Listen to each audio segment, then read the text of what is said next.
Bonjour, bienvenue sur la partie du droit de la construction. Donc aujourd'hui, nous allons évoquer la seconde partie de la responsabilité décennale, notamment les illustrations de critères d'incorporation dans un ouvrage lui-même immobilier. Donc, la qualification d'ouvrage immobilier peut encore, lorsque les travaux réalisés ne sont pas immobilisés au sens physique du terme, être retenue à raison de critères de l'accession voulant que tout ce qui s'unit et s'incorpore à la chose, l'ouvrage hypothétiquement, appartient bien sûr au propriétaire de la chose, donc hypothétiquement de l'ouvrage.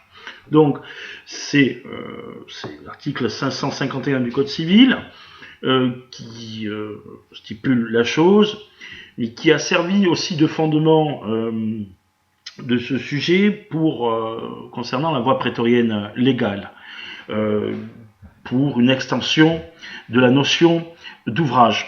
Donc l'article 552, alinéa 1er du Code civil, en vertu duquel la propriété du sol emporte sur la propriété du dessus ou du dessous, notamment.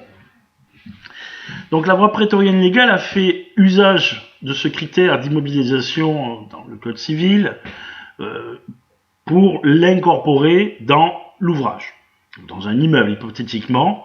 Donc il y a certaines notions qui sont les suivantes, qui seraient par exemple une centrale qui serait autonome de climatisation. La Cour de cassation rejette la qualification d'ouvrage au motif justement que l'installation du climatiseur supposait seulement le passage d'un conduit de réseau d'air. Et dans les sous-plafonds, donc entre le faux plafond et le plafond, et la dalle, l'installation qui n'était donc pas incorporée à l'ouvrage.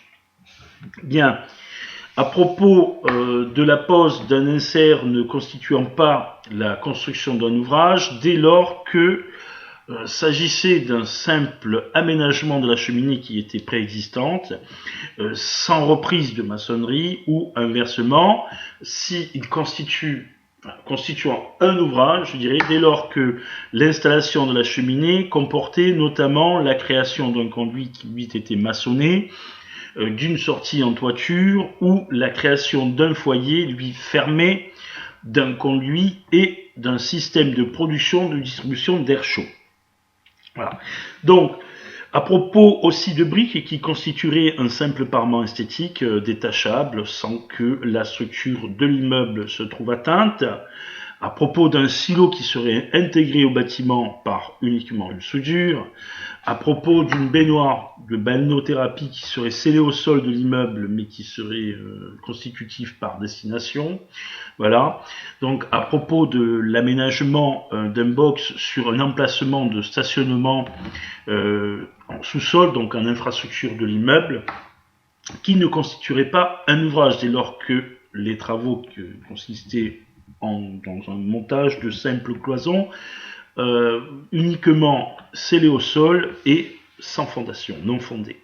Donc maintenant, nous allons évoquer bien sûr un troisième critère, qui est le critère de l'importance de travaux réalisés. Donc la Cour de cassation, elle retient encore comme critère permettant au juge du fond de caractériser l'ouvrage au sens de l'article 1792 du Code civil, donc la notion d'importance des réalisations de travaux. Donc il en découlerait une distinction entre les menus travaux, les petits travaux, et les travaux d'importance. Donc seuls les seconds ayant une vocation à constituer un ouvrage au sens de l'article 1792 du Code civil. Donc il s'agit là bien d'une question qui relève de l'appréciation souveraine des juges du fond. Donc la Cour de cassation, elle, s'assurant cependant le contrôle de la motivation de ces mêmes juges du fond et exigeant que ces derniers caractérisent la nature et la consistance des travaux à réaliser. Bon, il y a un exemple de motivation. La Cour d'appel a également justifié la décision en montrant exactement que l'importance des travaux les assimilait à la construction d'un ouvrage. Bien sûr, la charge de la preuve de l'importance des travaux pesant comme généralement la démonstration de la qualification de l'ouvrage immobilier sur le maître de l'ouvrage qui sollicite l'application de la responsabilité décennale. Donc la Cour de cassation a admis le fait que le maître de l'ouvrage ait segmenté la réalisation des travaux, c'est-à-dire ait segmenté son marché, qui pouvait conduire à exclure hypothétiquement la qualification d'ouvrage immobilier, le marché en question.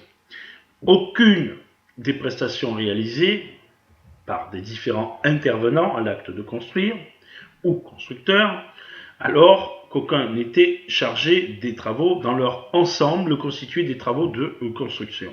Donc la portée de cette, je dirais, de cet arrêt doit être limitée aux circonstances d'espèce, les magistrats ayant plutôt tendance à estimer que l'ensemble des travaux réalisés dans une même trait de temps constitue globalement la réalisation de travaux de construction.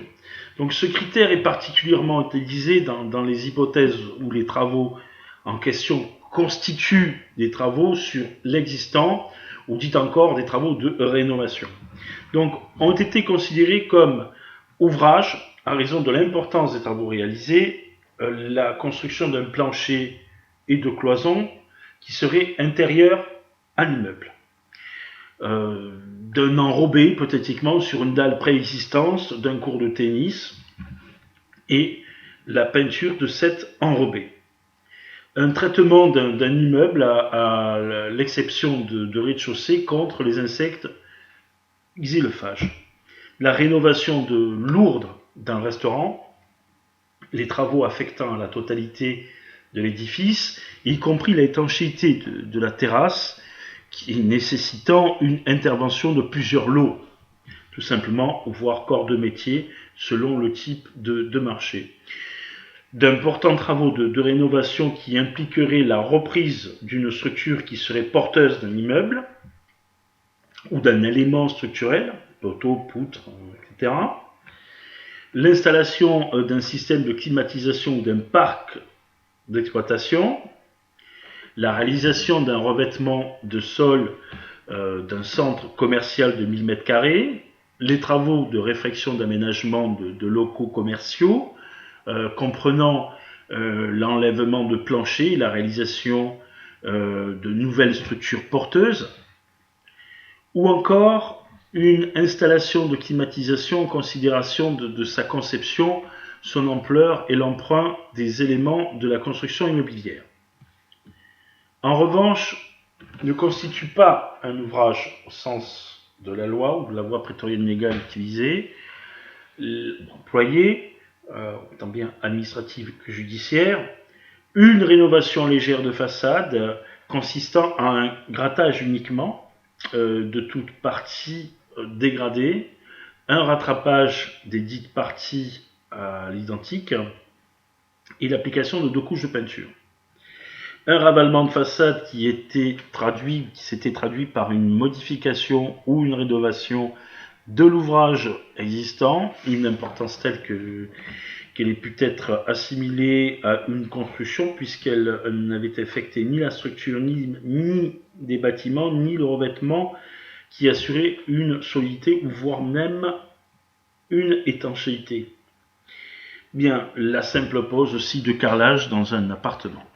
Bien, ce n'est pas dans un certain bon sens qu'un arrêt de la Cour de Paris du 18 janvier 2006 proposé s'agissant d'une réhabilitation moyenne pour savoir si les travaux constitués dans la réalisation d'un ouvrage, si les travaux neufs étaient suffisamment conséquents pour avoir eu une même destination ou une même solidité autonome de l'ouvrage dans lequel était mise en œuvre la chose.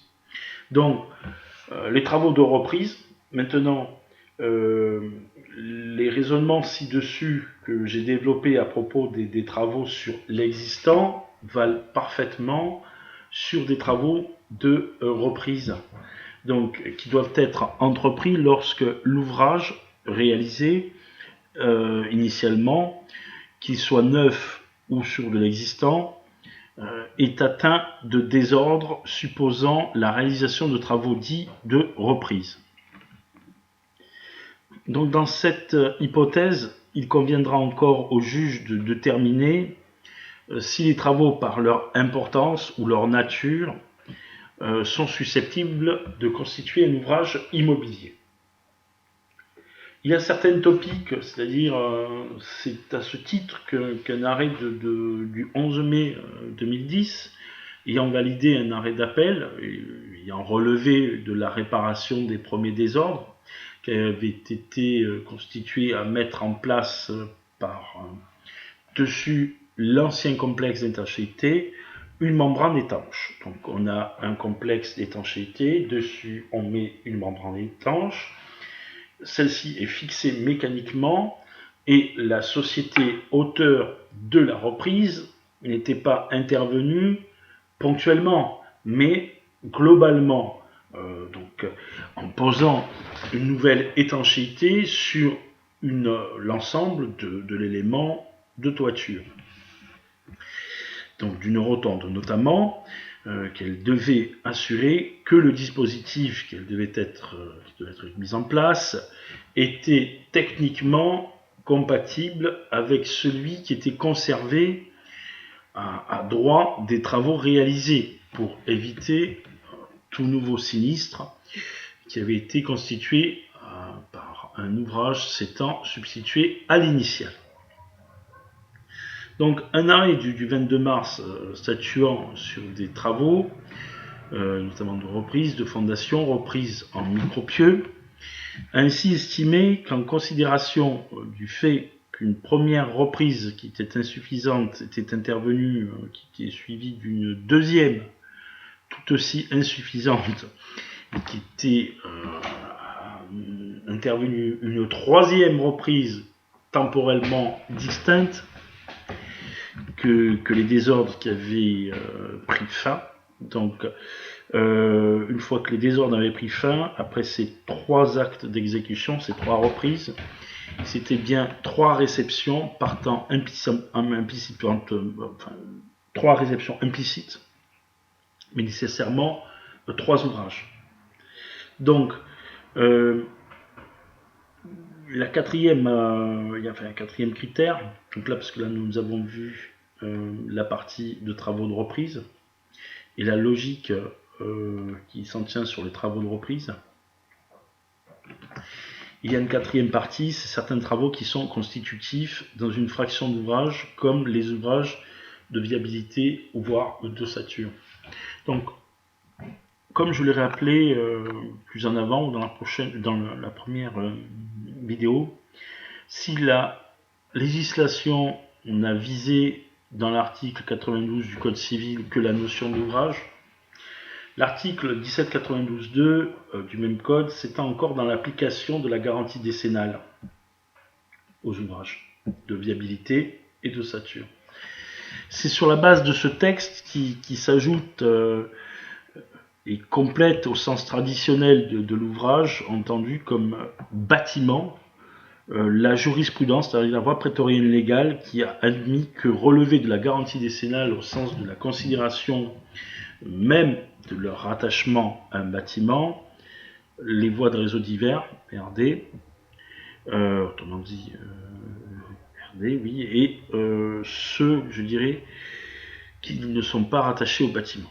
Donc, les travaux de génie civil, la réalisation d'un talus entre 2 immeubles, la réalisation d'une butée par un rideau micropieux, une purge de terrain, ainsi que la mise en place de remblais entre les butées et les pavillons,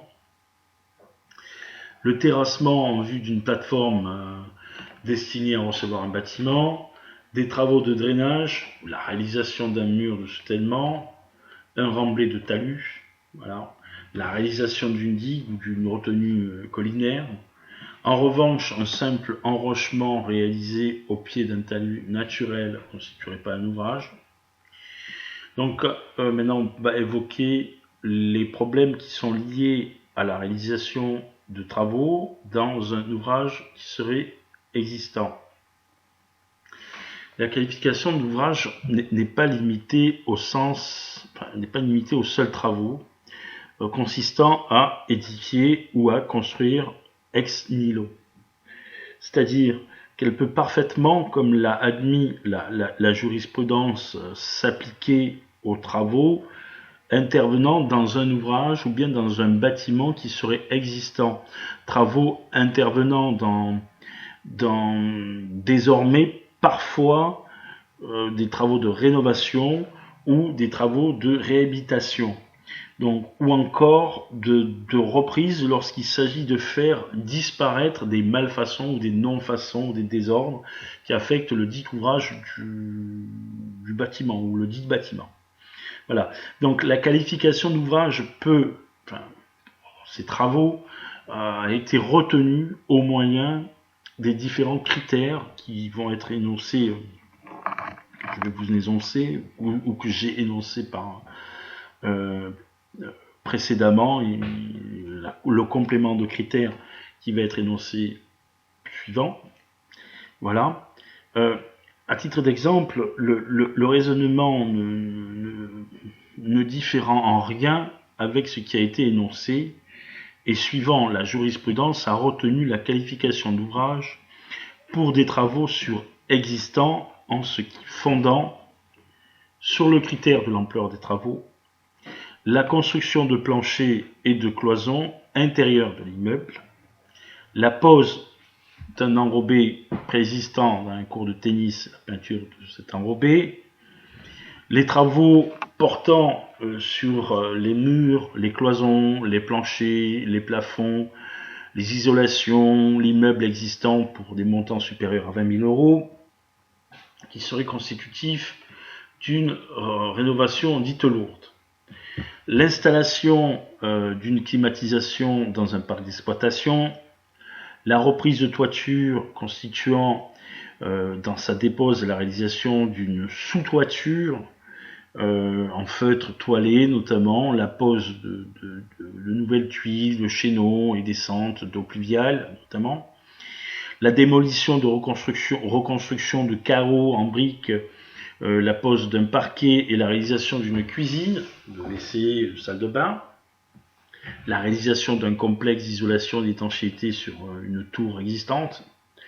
Inversement, rejetant la qualification d'ouvrage dès lors que le ravalement ne s'était pas traduit par une modification ou une rénovation de l'ouvrage qui serait existant d'une importance telle qu'il était peut-être assimilé à une construction. Donc il y a les critères d'immobilisation dans un ouvrage existant. Donc ce serait un arrêt qui serait relatif aux inserts de cheminée. Donc ce sera à propos d'un silo par exemple intégré dans un bâtiment par une soudure précédemment, ou à propos d'une chambre froide pour la conservation de fruits qui serait scellée au sol par un socle en béton qui serait incorporé au bâtiment bien sûr. Donc à propos d'un acier scellé incorporé avec sous forme ferraille et par béton incorporé dans le socle, concernant le socle, et un escalier notamment ouvrage fixe faisant partie de l'immeuble, donc il serait scellé à l'immeuble. Là nous allons évoquer bien sûr les critères de reprise de partie d'ouvrage qui assurent une fonction de clos couvert. Bon, pour une reprise, notamment en toiture, pour des travaux de ravalement dans les étanchéisations de l'ouvrage qui existent, ou bien un mur rideau pour une finalité d'assurer une étanchéité. Plus généralement, la qualification d'ouvrage sera retenue lorsque les travaux conduisent à modifier, je dirais, des éléments constitutifs de l'ouvrage existant strictement entendu comme le percement d'un plancher ou d'un mur par exemple. Donc c'est ce qui justifie notamment que la jurisprudence, elle estime parfois l'installation d'un élément d'équipement comme une centrale de climatisation constitue un ouvrage. D'autres fois, non. Bien. Nous allons évoquer maintenant le problème qui serait lié à l'unicité ou voir la pluralité de l'ouvrage immobilier.